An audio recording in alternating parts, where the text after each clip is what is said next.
Ligtas at manggagamot.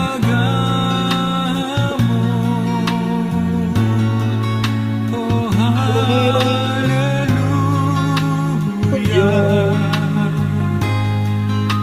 Shalom.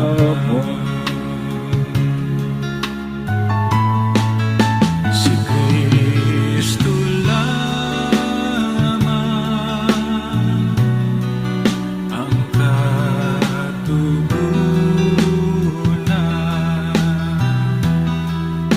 Si Kristo lamang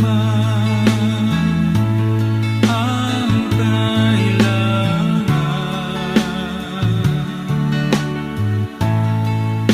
Tagapagligtas at manggagamot.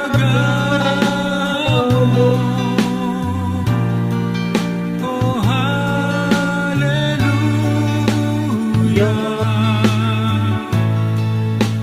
Shalom.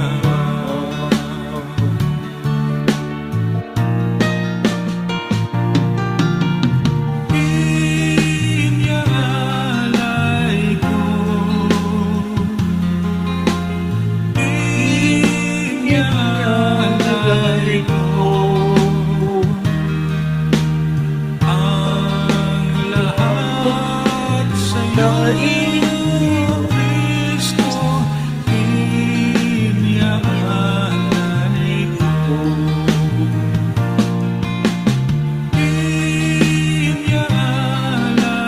ko, inyalay ko, inyalay ko ang lahat sa'yo, Kristo. Inyalay ko ang lahat sa'yo, Kristo. Inyalay ko ang lahat sa'yo, Kristo. Inyalay ko.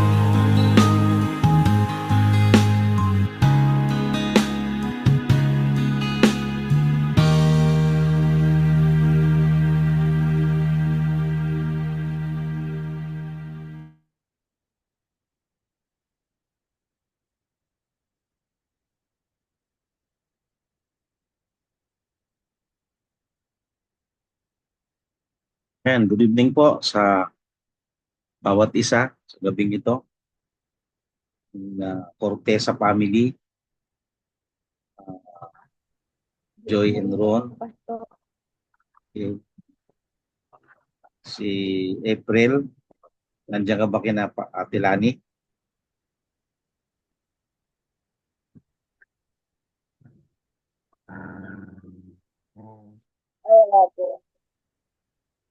Okay. Si Sister Jenaline, pangunahan tayo sa prayer. Tayo po'y manalangin. Ama namin Diyos na makapangyarihan sa lahat, tawarin niyo po kami, Panginoon, sa mga kasalanan namin sa iyo, mga pagkukulang. Lord, salamat ngayong gabi dahil muli mag-aaral po kami ng salita mo, Panginoon Diyos, upang maging kalakasan ng bawat araw-araw, Panginoon. Palain mo po ang aming pastor na laging handang maghayag ng salita mo, Panginoon, upang magbigay ng kalakasan sa bawat kapatiran, Panginoon Diyos. Bless mo nga po ang aming pastor at bigyan ng kalakasan, Panginoon. Lord, salamat sa salita mo na nagpapatatag, nagpapalakas sa aming buhay, Panginoon. Salamat sa lahat ng biyaya, di mo kami pinabayaan, di mo kami pinagkulang, Panginoon Diyos. Dalangin namin, Lord, na mga kapatiran namin ay maka-attend ng Bible study sa Zoom, Panginoon, upang kami lumakas lahat, Panginoon Diyos. Mga mahihina, mga may sakit, Panginoon Diyos. Palakasin mo po sila, Panginoon Diyos. Pagalingin mo po sila. Dahil Lord, wala kaming ibang inaasahan kundi ikaw lamang, Panginoon. Yes, Bless Father mo God. po lahat na nandito sa Zoom, Panginoon Diyos. Pagpalain mo po sila na ikaw lamang ang aming Diyos na tawagan, sandigan, at maasahan sa aming buhay. Lord, salamat, salamat. Napakabuti mo po, Panginoon. Sa pangalan ni Jesus at yung gabi na Espiritu Santo, ang lahat po ay magsabi ng Amen. Amen. Praise God. Welcome din po ang Kingsway Fellowship na Pastor Ethel at Pastor Archie sa gabing ito. Welcome din ang family ni Lunti. No? Magaling na si Lunti, ha? Okay? Ang inihintay pa natin ay yung LGC Alayaw, kung nakakonik na sila o hindi pa. So, pag-pray po natin. Okay? Inilingan ko si Pastor Ronnie Van. Pangunahan tayo sa scripture reading. Exodus chapter 12, verse 1 to 14. Exodus chapter 12, verses 1 to 14. Pastor Ron?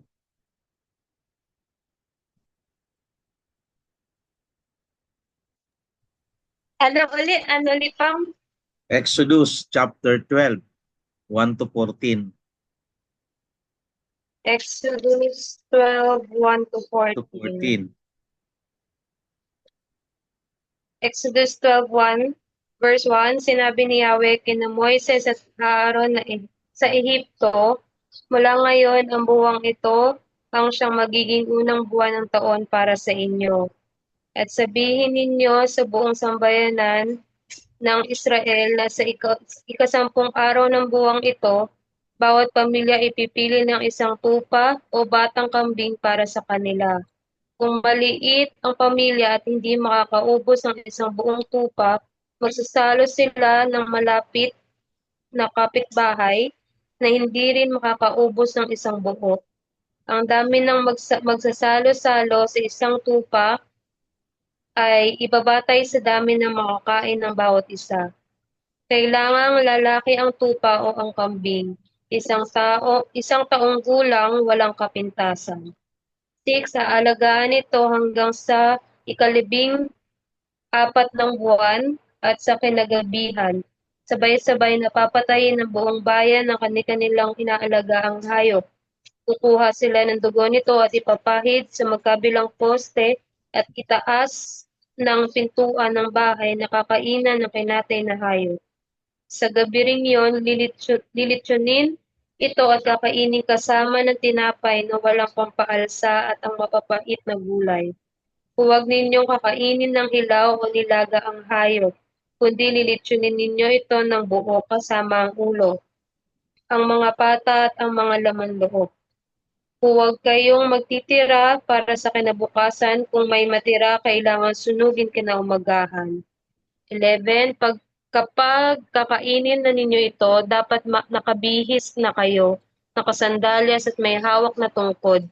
Magmadali kayo sa pagkain nito. Ito ang Paskwa ni Yahweh. Sa gabi niyon, lilibutin ko, Sige, sige. Tapusin mo. Sa gabing iyon, lilibutin ko ang buong Ehipto at papatayin ang lahat ng mga panganay na lalaki, maging tao man o hayop, at paparusahan ko ang lahat ng Diyos-Diyosan sa Ehipto. Ako si Yahweh. Dugo ang magsisilbing palatandaan ng mga bahay na iyong tinitirahan. Lahat ng bahay na makita kong may pahid ng dugo ay lalampasan ko at walang pinsalang mangyayari sa inyo habang pinaparusahan ko ang buong Ehipto. 14. Ang araw na ito ay ipagdiriwang ninyo sa lahat ng inyong salinlahi bilang pista ni Yahweh. Sa pamamagitan nito ay maaalala ninyo ang aking ginawa. Okay. Praise God. Exodus chapter 12, yan po yung ultimatum ni Lord. Kasi hindi sila pinapaalis sa Egypt. Nagbigay na ng ultimatum si Lord na yung gabing yan, pinagpauna na niya na may gagawin siya para kinabukasan, sa ayaw man sa gusto ni Pero, ay lalabas ang mga Israelitas mula sa Egypt. At inihanda ni Lord yung anghel ng kamatayan na mag-iikot sa buong Egypt ah, hanggang sa Gosen. Yung Gosen, yun yung lugar ng mga Israelitas. Ah, Iniutos ni Yahweh na bawat hamba yung sa may pintuan ay lalagyan ng dugo ng kordero sa taas ng hamba at sa dalawang magkabila. Kung ating idodrawing ito na pagdudugtungin, ito ay bubuo ng isang cross o pa-cross na ah, larawan. Ito po. At bilang paghahanda ng Semana Santa, ang tradisyon ay maingay sa buwang ito. Next week na po yung Holy Week at matindi ang preparation dito lang po sa Cainta ay more than million ang preparation ng munisipyo na nakaugnay sa sinakulo at sa iba pang mga maliliit na pag yung pagpapasa ng krus, no, at pagpapako. Yan po yung suportado ng local government ng Cainta. At nakakalungkot pag tayo ang may okasyon, yung mga sa born again, di tayo makahingi, no? Pare-pare lang. Pero sa tradisyon, talagang panata nila yan, no? Ah, Kaya ating aalamin this time kung ano pangyayari nung time na yon, mayroong kahulugan. Pero sa ngayon, ang kahulugan naiba. Okay? So, ibibigay ko yung slide para lalo nating maunawaan, no?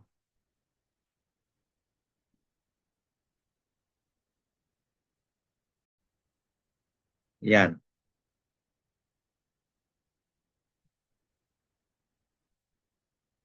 Makikita na.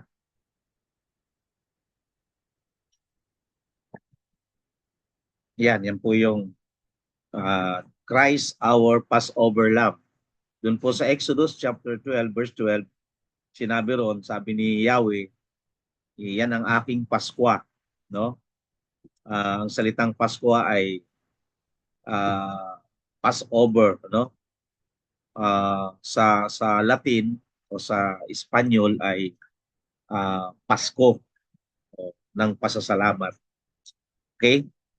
Uh, Yan yung fulfillment sa buhay ng Panginoong Hesus ay mababasa nyo sa Mark chapter 14 verse 12 to 26.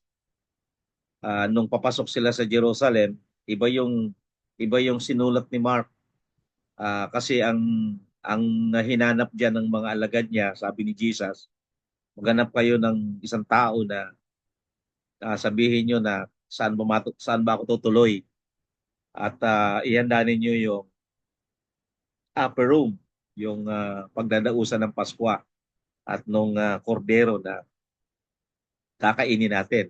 So kung ba sa panahon natin ngayon, yan po yung kapistahan ng Paskwa na iniuugnay po sa Old Testament at nagpa-reserve si Lord, no? Nagpa-reserve ng isang lugar. Baga sa atin ngayon, preservation yan, na doon sila magsasalo-salo kasi fiesta no? Sa upper room, bibinilin. Pero sa John, natala sa John na may sinakyan si Lord na asno papasok sa Jerusalem.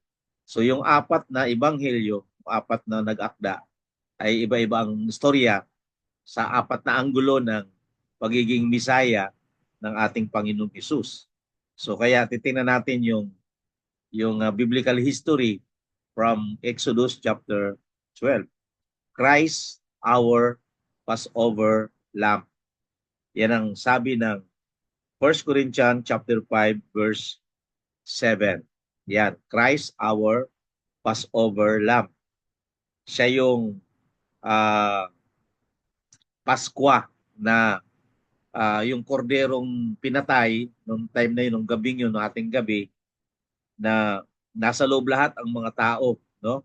Lahat ng mga Israelitas, pero yung mga Egyptian at yung lahat ng nandun, ang promise ni Lord ay lahat ng panganay mamamatay. Dahil pinagmamalaki ni Pero na hindi siya maapektuhan nun, pero yung panganay niya napatay din, no?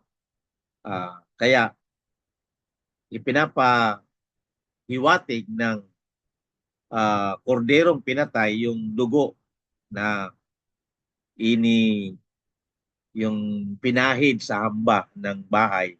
Sabi nga ni Yahweh, tiyakin nyo na lahat ng bahay ay may dugo. Kita nyo yung para pag dumaan ang anghel ng kamatayan sa ating gabi ay lalampasan ang mga bahay na may dugo. Alam nyo yung implication nito, yung kung i-apply natin sa buhay natin ngayon, may bahid tayo ng dugo, no? Na anumang mga salot sa mundong ito, yun ang plano ni Yahweh na tayo'y ingatan, no? Kaya nga lang nadadamay tayo sa mga pangyayari sa mundong ito, no? Dahil sa mga hindi nagiging maingat sa paghahanda, no? At sumusunod din tayo sa mga patakaran ng mundo. Pero kung titingnan natin to, babalikan natin na nakaraan, ito nga po, iniuugnay po sa kalagayan ng ating Panginoong Hesus sa kanyang paghahanda sa bagong tipan. Okay, tuloy natin. Ang golden verse po natin dito ay 1 Corinthians chapter 5 verse 7.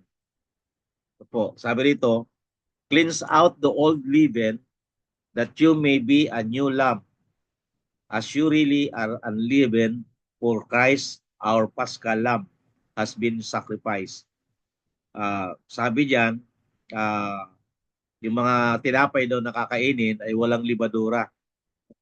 Walang nagpapaumbok, bawal ang donut, bawal ang mga pandesal.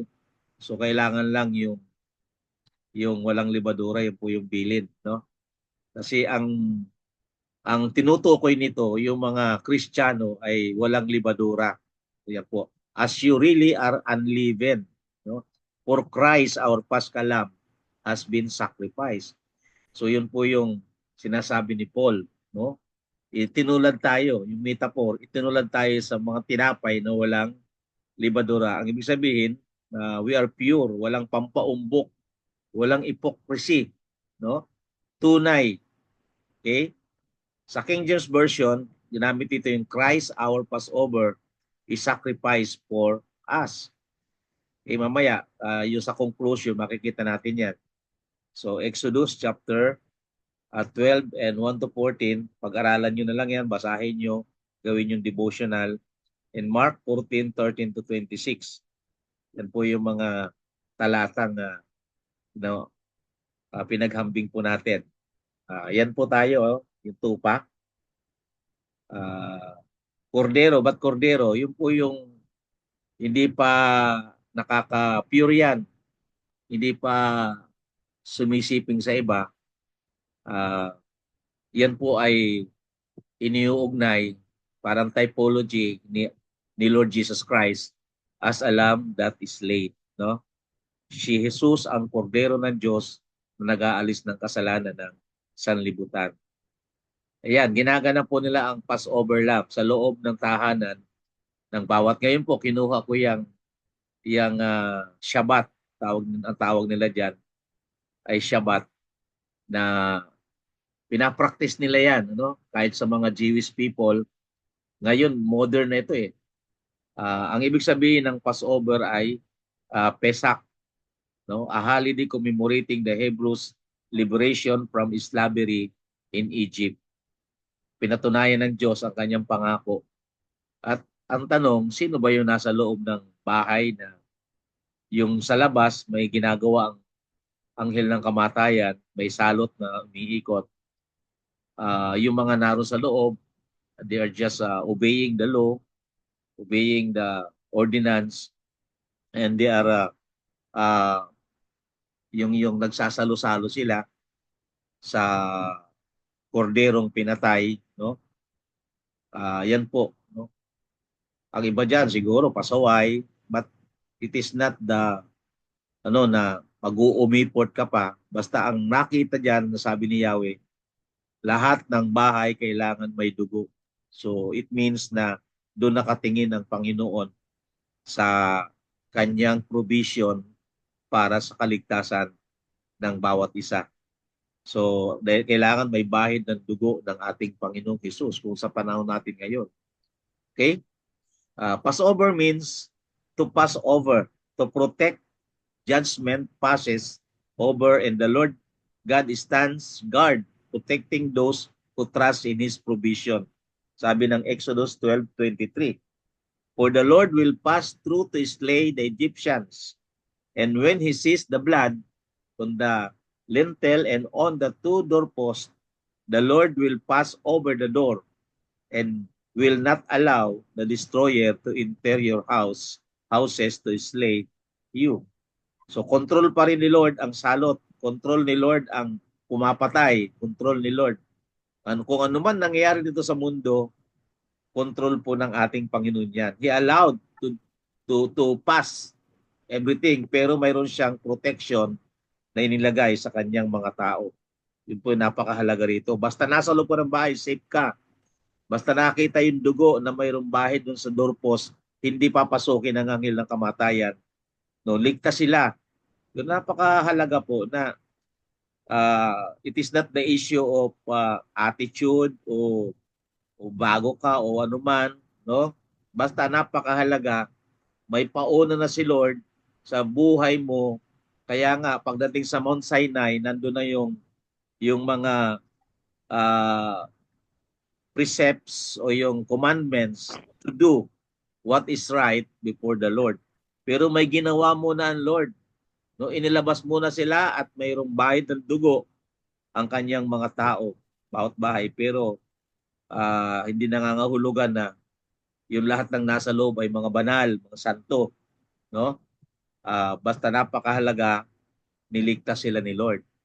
Okay? Yun po yung nagpapatunay ng kahabagan ni Lord ang nagdadala sa atin sa tunay na pagsisisi. Yan po ang sabi ng Romans chapter 2 verse 4. Ang kahabagan ni Lord, ang kabutihan ni Lord ang nagdadala sa atin sa tunay na pagsisisi. Okay?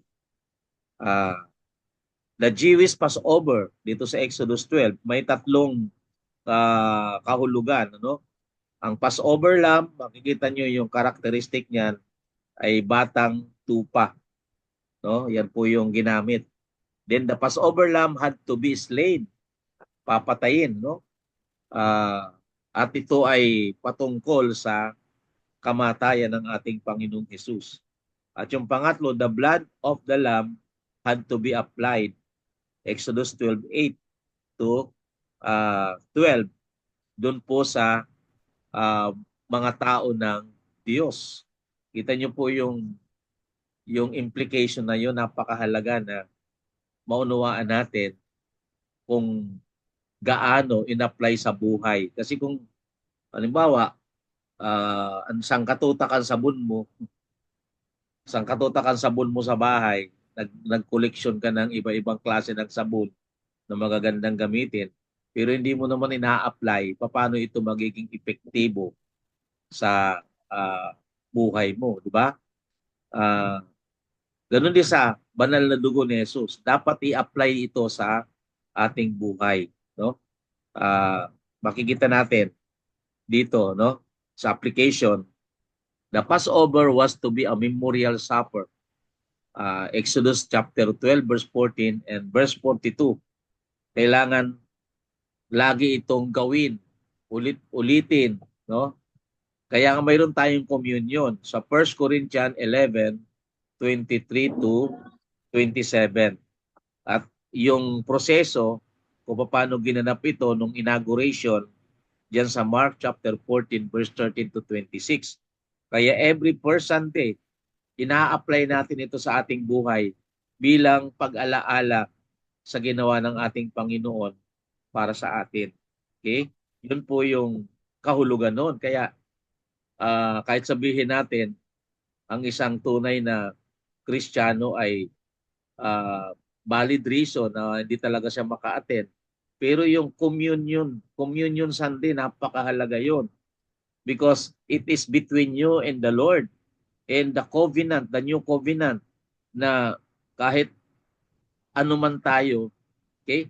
Kaya nga may tanong ano ba ang kaibahan ng mercy sa grace, no? Ano ba ang kaibahan ng mercy sa grace? Oh, tanong ko kayo. No? Anong kaibahan ng mercy sa grace? Si ah sinong pwedeng magbigay ng kahulugan? Bakit may mercy? Bakit may grace? No. Yan po ay karakteristik ng Panginoon. Okay? Ah, pag sinabing mercy sa grace, anong kaibahan nun?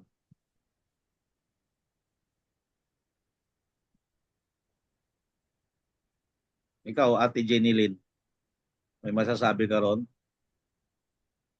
Anong kaibahan ng mercy sa grace? Ano po, yung mercy po, Mhm. yung 'Di ba? Habag ng Diyos, habag biyaya po ng ng Diyos. Panginoon. Oo, yung Opo, mercy habag ng Diyos. Anong kaibahan sa biyaya ng Diyos?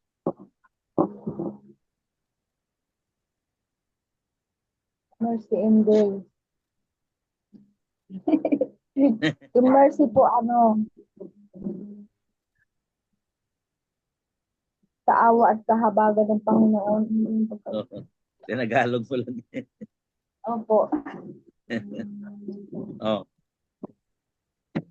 Si Pastor Rod, ano yung kaibahan ng mercy sa grace? Yung mercy po is God not giving us a punishment we deserve, Um, such as internal damnation. mhm. Tapos yung grace naman po is about God giving us blessings and opportunities that we don't deserve po, Okay. such as salvation and spiritual gifts. Mhm. Okay, medyo malapit na, no?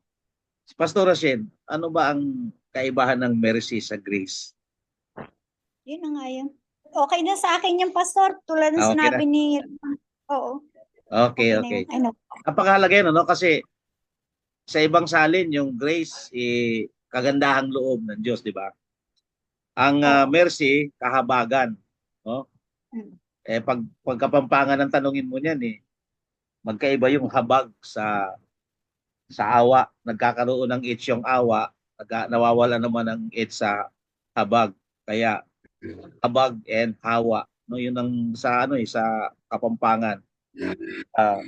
Tandaan natin na yung mercy of God, ito yung pagpapatawad ng Diyos, no? Pagpapatawad ng Diyos.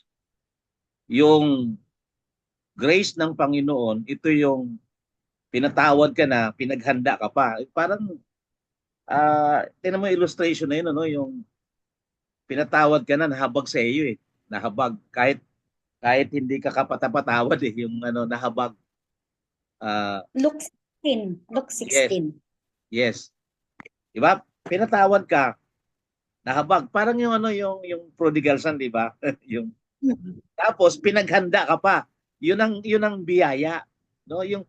Yung nakaranas ng kapatawaran ng Diyos, pinaghanda pa ng Diyos Yun yung dalawa, yun yung kaugnayan, kaibahan ng dalawa.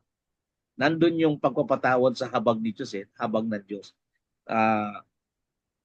Kumbaga, may mga ganyang tao na naaawa ka Di ba may mga taong naaawa kang patayin, naiinis kang buhayin, may mga ganun, ano? Yung bang, yung bang, pag nakikita mo tutulungan mo na lang naaawa ka kasi di ba? Parang mga pulubi, ganun. Ganun talaga ang buhay nila. Pero kung mayroon ka naman, yung naawa ka na, tapos ipaghahanda mo pa, di ba? Ganun ang ginawa ng Diyos piging. Kaya itong Passover lamb na in-institute ni Jesus sa New Testament bilang New Covenant sa kanyang dugo, yun na yun, yung nakalaan na sa atin ng mga kinahabagan ng Diyos, yung susunod na kabanata sa atin, ah, yun na yung blessing, yun na yung spiritual blessing, sabi ng Ephesians 1:17 na naghahantay sa atin.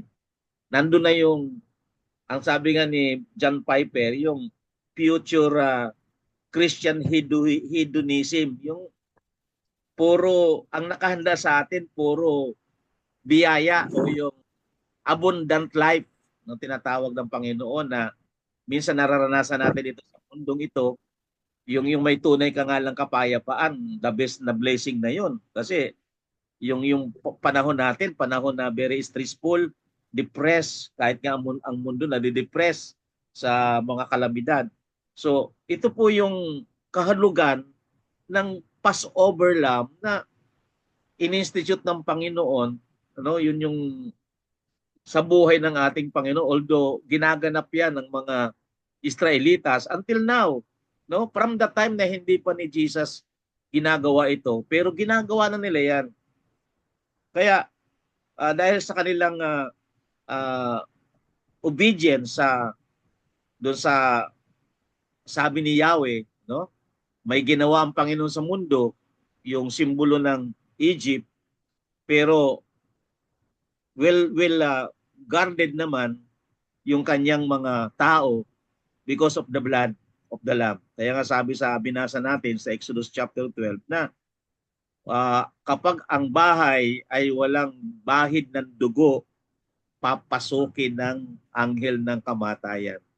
So hindi sinasabi niya na banal na yun nasa loob, kundi sa pamamagitan ng ginawa ng Panginoon sa pagliligtas, no? Pagdating sa Mount Sinai, nandoon na yung mga commandments na dapat gawin kasi nga niligtas kayo ng Panginoon. Ganoon din sa buhay natin. After we are saved by grace through faith, so nandiyan na ang Ephesians chapter 2 verse 10 na para sa good works, para sa sumunod naman tayo, magbasa ng Bible, manalangin, mag-fellowship, no? Ganapin ang Lord's Supper.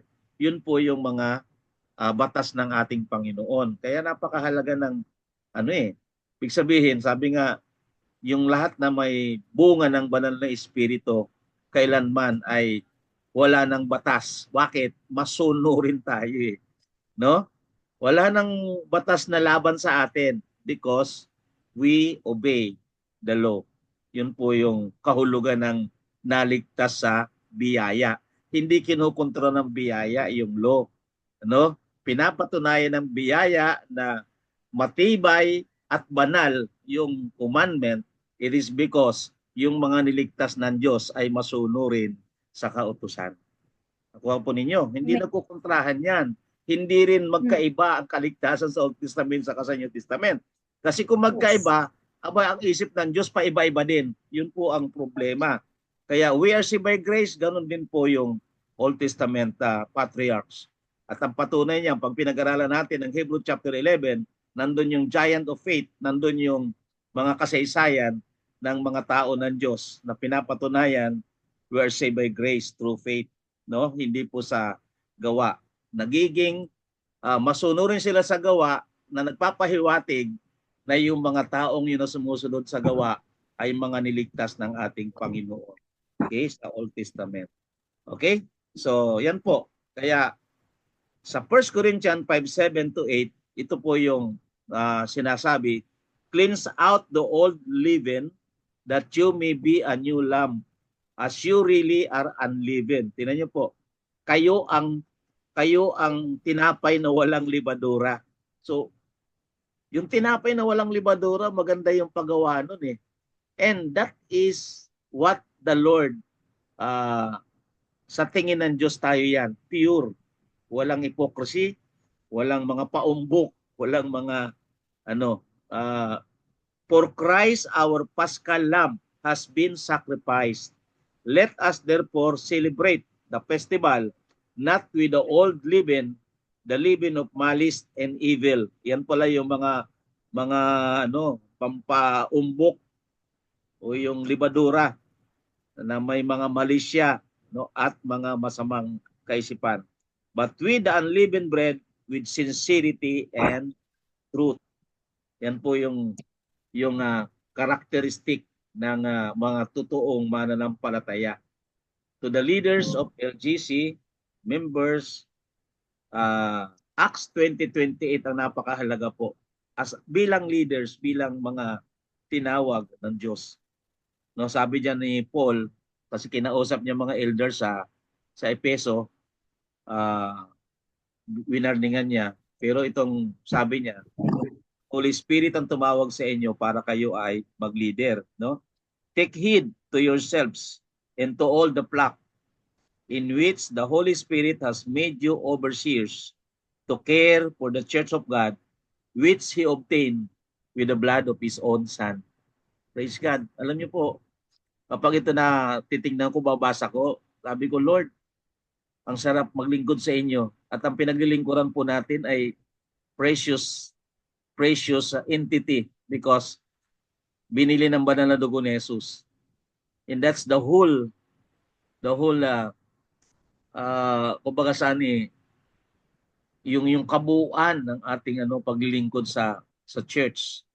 Ito po yung nakikita ng Diyos. Kaya nga mayroong elders crown, sabi ni Peter. Mayroong kayong elders crown. Lahat na naglingkod sa kawan, lahat na nag-alaga sa kawan, lahat na nagpatibay sa kawan. Okay? Kaya nga kahit anong problema natin, kahit ano tayo, we need to care for each other dahil binili po tayo ng banal na dugo ni Jesus. Nakuha niyo na po ba yung napakahalaga? Kaya buhay, no? Kahit nga nung inalay ni Jesus ang kanyang sarili, kahit nga ang mga tupa, naligtas din kasi yung mga naniwala, kunti na lang ang napapatay ngayon, no? Pero patuloy pa rin ang mga Israelitas, yung mga totoong Israelitas na nag-aalay, no? Pero pati yung mga tupa, tuwang-tuwa, no? Yung mga hayop na inaalay, tuwang-tuwa dahil nasakop din sila ng kaligtasan ng Panginoong Hesus. Bagamat para sa tao yon na-spare lang na hindi na ganun, no? Pero ngayon mayroon dito sa Anguno, sa bundok ng Anguno, Christian group na sila lang daw ang mayroon totoong propeta at taon-taon nag-aalay doon sa bundok ng ayoko kung saan bundok yon, sa may bandang Anguno, na sila lang daw ang totoong may propeta at sila lang ang totoong ligtas. Nag-aalay ng kambing kasi wala naman tupa sa Pilipinas, kambing naman ang inaalay. Ewan kung yung grupong yun. A Christian group, kaya lang heterodox. Pag sinabing heterodox, nagsasarili ng aral, no? Kaya naging nakulto. Okay, pero tandaan natin, mahalaga yung ating pinag-aaralan na salita ng Diyos. Okay, may reflection tayo dito sa ating pinag-aralan sa gabing ito. Nandiyan na pala si Pastor Patrick. No po, Pastor. Good evening po. Nalit Sorry po, ka late. Opo, sorry po. So si Pastor Ethel, baka may reflection regarding sa Passover lamb. No, kaya pang Semana Santa yan. We'll pray na nawa. Hindi lang po sa tradition. Okay? Ikaw, Patrick, baka mayroon kang reflection bago tayo mag-pray. Yun mo, tupa tayo ng Diyos. Late na po. Sorry po. Late na. No?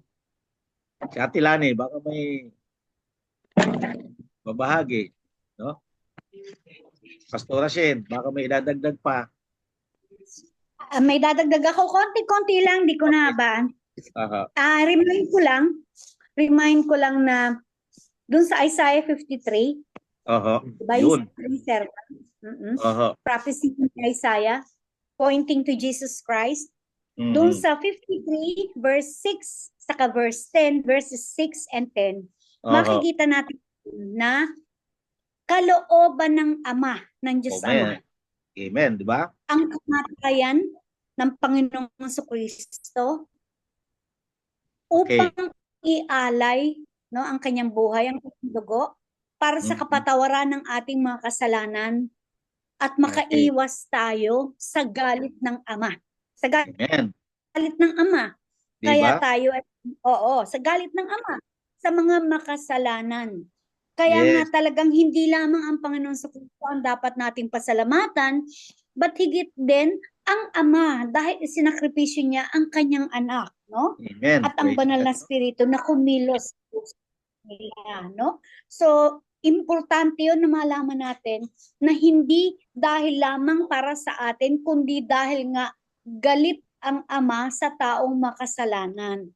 Kaya Amen. nga, natutuwa ako, Pastor, dahil ini-stress mo na yung grace at yung pagsunod ay hindi magkalaban. Sila ay magkatuwang, no? Kasama yung pagsunod. Kasi binabanggit mo kanina, no, doon sa Mount Sinai, Oo. simula yun kay Sister Lani, doon sa mga Bible study natin. So, simula doon sa Exodus 19, ang sabi ng mga Israelita, nung sila iligtas ng Panginoong Diyos, no, with His mighty hand from doon sa Egypt, nung naroon sila sa Mount Sinai, nang kumulog, kumidlat, mga ganun, no, yung 70 elders, ang sabi ng mga Israelita, iniligtas ng Diyos, at kasama doon yung mga hintil, no, yung mixed multitude, kasama yun doon, no. Ang sabi nila, dahil nga sa takot nila sa Ama, sa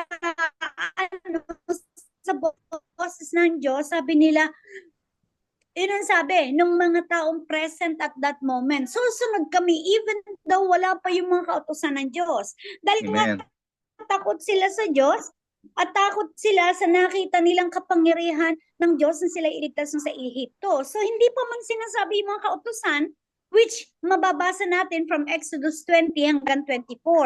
So binanggit na nila, anong sabihin mo? Susunod kami. No, sabi niya. Tapos pagdating sa 24, inulit yun. Inulit yung salita nila, susunod kami sa mga kautusan ng Diyos. And yet, alam natin, base dun sa nababasa natin sa Biblia na, yung henerasyon na nangako sa Diyos, na sila'y susunod sa lahat ng inuutos ng Diyos, dalawa lamang napasok sa Promised Land. Si Caleb at Joshua at yung bagong henerasyon. No? Bagong henerasyon. Pero yung henerasyon na may sapat ng kaunawaan sa sinasabi ng Diyos at nangako. Ibig sabihin nakipag-covenant sa Diyos. No? Okay. Oo. So yun, lahat na yun hindi nakapasok. Pero tayo, dahil nga sa grasya ng Diyos at sa kanyang habag, we are claiming na we are talaga saved na. At yung ating salvation, yung grasya ng Diyos at yung habag niya sa atin ay ipinakikita natin sa Diyos at sa tao sa pamamagitan ng ating pagsunod. Diba? Kaya nga tayo ay bago ng nilalang dahil sa Panginoon Kristo. No? Yun lang po, Pastor, ang nice praise God, di ba? Walang pagkakaiba ang Old Testament saka ang New Testament. May pagkakaiba lang ng konti sa teolohiya. Okay? Kaya ang approach natin sa pag-aaral ng Biblia ay covenant, yung tipan, no, hindi yung mga kinakahon-kahon ng Diyos, no? Yung dispensational covenant, no? Kasi ang Diyos ang gumawa niyan. Ang Diyos ang nagtatag, no, ng covenant. Okay? So, salamat po at Pastora. Okay? So, tayo darako na sa pagpapanalangin yung pangangailangan ng Kingsway Fellowship na nirepresent po ni na Pastora Ethel. Lagi-lagi po natin ipag-pray yung para sa suporta ng Panginoon doon sa gawain, no? Every month malaki-laki po yung pangangailangan sa Kingsway Fellowship, especially this coming third Sunday. We are planning na tawag uli ng mga kananayan, magulang sa Kingsway, no? Magkukontakin ko na lang si Pastora Ethel. Okay? And then sa Sabado ay mayroon po tayong DBBS seminar ng hapon, mga 1 to 5. Yung pag-pray po natin, yung participation ng ibang mga churches, mga teachers para po sa kabataan. Okay, pag-pray po natin. And then, yung ating pagpunta sa Alayaw para sa mission na endeavor doon. At salamat at si Patrick ang ginamit ni Lord para maghanap ng sasakyan at siya rin ang magdadrive ang ating missionary. No, Chundusanim sa Korea, Chundusanim ka bro. No, missionary. No? Salamat po, Pastor. Sorry to Okay. God. Kaya missionary ano ka na. And then yung mga pag-aaral ng bawat isa, si April at saka si Dayan, no? And then yung ating pong mga family, pag-pray nyo rin po lagi kami ni Pastor Wing, aming mga pangangailangan dito sa bahay, no? At yung Antioch Mission na proposals na gagawin ni Joy at ni Ron. Si Ron po ang mga mag-aayos ng mga legal papers ng SEC, ng BIR. Pag-pray po natin at nawa yung aking mga tao sa ibang bansa ay mahipo ni Lord. Kaya malaki po ang pagpapala sa Antioch Mission, sa Loving God Church itong taon na to at sa next year pag naayos po lahat ito. Ipag-pray po natin, no? Okay? So, ano pa? Ano pa yung ating mga prayer requests, no? Si Lunti, magaling na ba si Lunti? No? Pag-pray natin yung kanyang kalakasan sa katawan. Okay? Wala na po tayo. And then yung discipleship training sa Friday, ano, sa Biyernes Santo, instead na 7 last word, discipleship training po para sa mga kabataan, pinag-usapan po kanina. And then yung Saturday night, overnight na puro ng youth at ng mga kababaihan, kananayan, para sa 7 last word nila, no? For reflection. Sabado ng gabi po yan. No? Pero mayroon pa yatang DBBS, yung Sabado de Gloria, ano? DBBS. Mag-DBBS ba? BBS following Saturday. Umaumaga naman yun eh. Umaumaga naman yung DBBS. So hindi naman po maapektuhan yung discipleship ng Friday. Okay? So, yun lang po ang ating pagpipray sa ano. Then pagpray nyo rin patuloy yung kaligtasan ng mag-asawa ron sa Bicol kasi may mga threat nagbabanta dahil yung property namin sa bundok ay maraming magnanakaw na nawa ang Panginoon ang siya mag-intervene para sa protection, no? At nawa si Lord ang mag-intervene din doon sa behind that power, si Lord ang mag-intervene po ron. Okay? Sa buhay ni Nananing at ni Pastor Romel. Okay, tayo po ay dumako sa pananalangin. Sige. Isama po natin si Sister Evelyn kasi Okay. ilang linggo na rin siyang hindi nakaka-attend. Opo. Saka Opo. yung niya. Tapos yung kaligtasan din yung pagbubuntes ni She. Oo. Sama din natin. Pag-pray natin, Opo. no? Sama Okay, natin. so- Saka yung ibang mga members na hindi na nakaka-attend sa atin. Okay po. Yun po. So, mag-pray tayo sa ating mga tahanan ngayon at habang ako po ay nagpipray kasi pag nagsabay-sabay tayo rito, problema, no? So, i-conclude ko na lang po. Sabay-sabay tayo mag-pray. Ang tawag po dyan ay intensified prayer. Ito po. Kaya, sabay-sabay tayo at i-conclude ko na lang po. Okay, tayo po ay dumako sa panalangin sa oras na ito. Father God in heaven, salamat sa salita mo na aming narinig, sa kabutihan mo, sa katapatan mo na from generation throughout generation, ikaw ang Diyos na matapat at mabuti. At salamat po at inabot mo kami ng inyong biyaya, ng inyong kahabagan. Ang kordero ng Diyos na nag-aalis ng kasalanan ng sanlibutan ay isa kami sa pinili mo, Panginoon, para pagpahayagan nito sa iyong banal na salita, Panginoon. Lord, ang bawat isa na kasama ko, Panginoon, ang nirepresent nilang mga family, pagpalain niyo po, Panginoon. Abutin yung pangangailangan, Panginoon.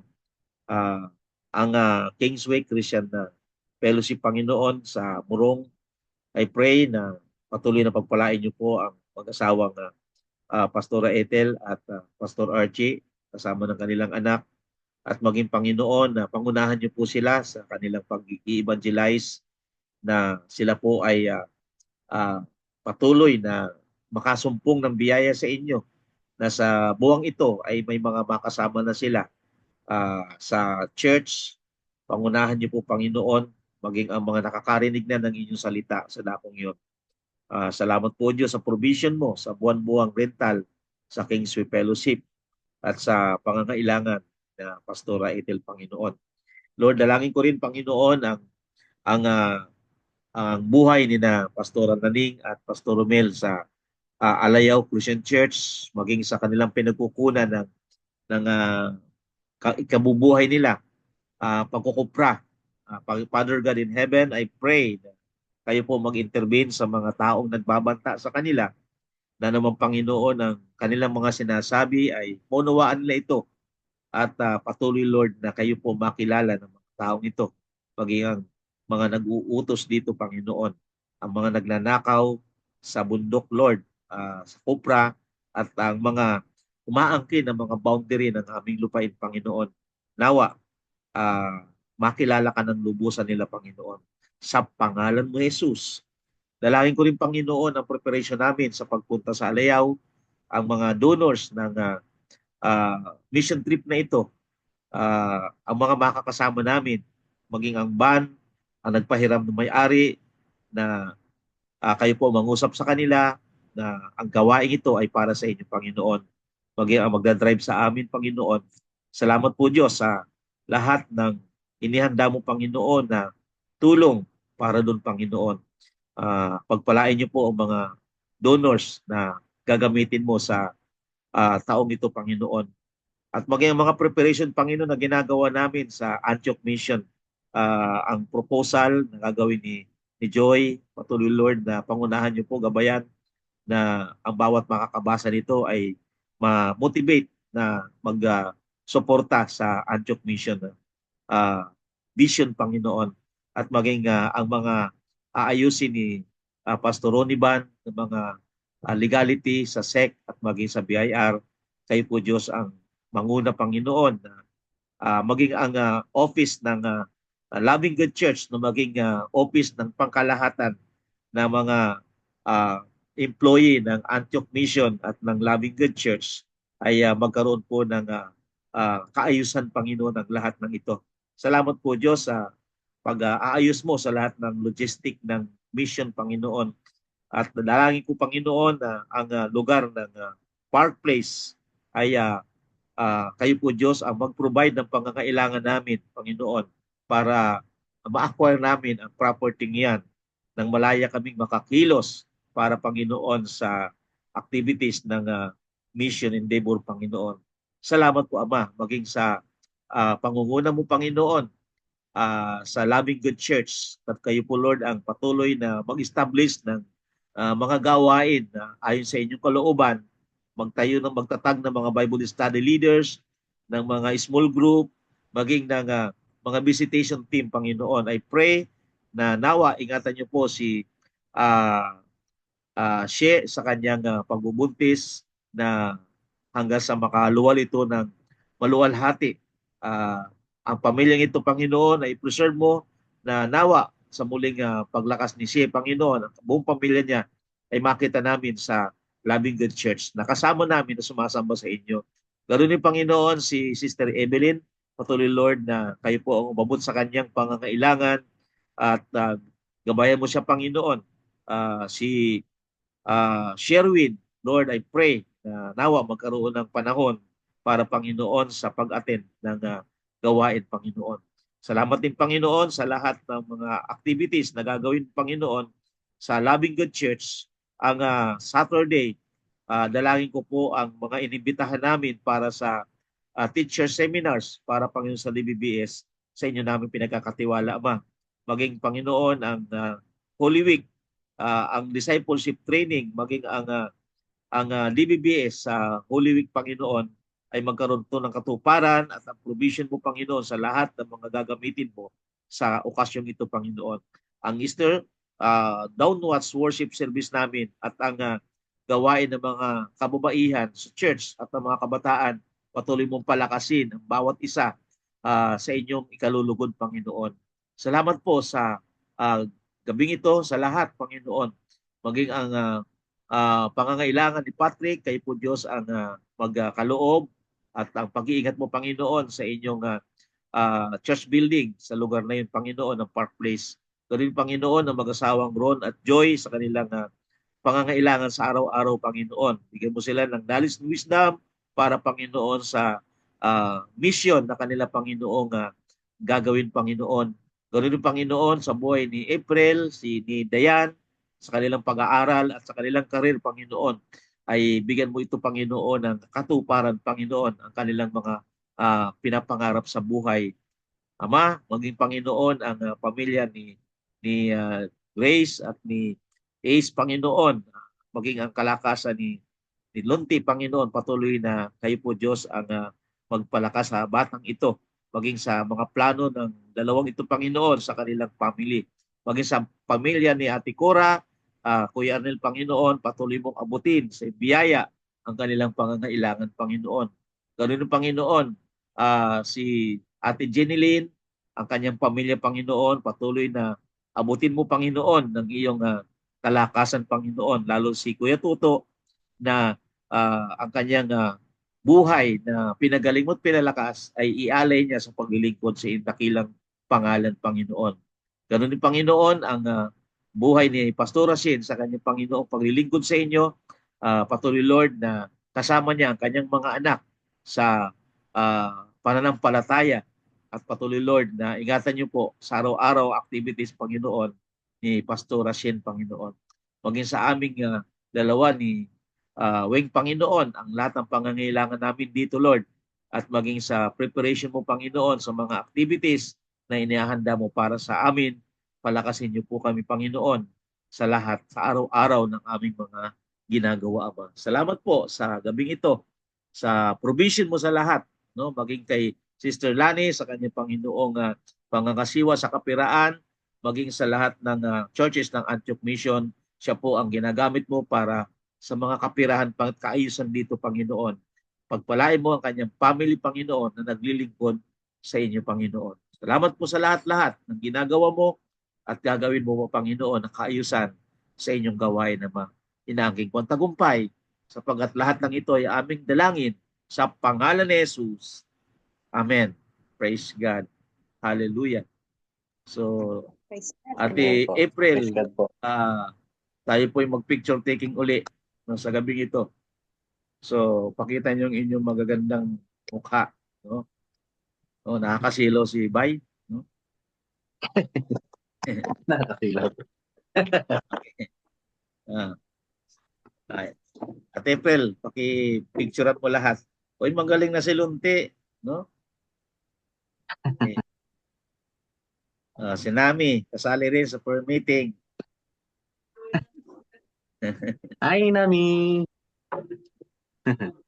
Ito, Ay, sinunti oh, sinunti oh. One, Sinunti. okay Tama na? po. Isa Tama pa. po. Jump shot naman, jump shot. Jump shot. Okay. Ayun po. Okay, God bless. Good night sa Thank you bawat po. isa. God bless Magkita-kita tayo sa Sabado, no? Yung mga God bless po. Sabado. Okay, God bless. Thank you po, Pastor. Thank you po. God bless. Lunti. Thank you po. God bless. Lunti. Okay. Okay.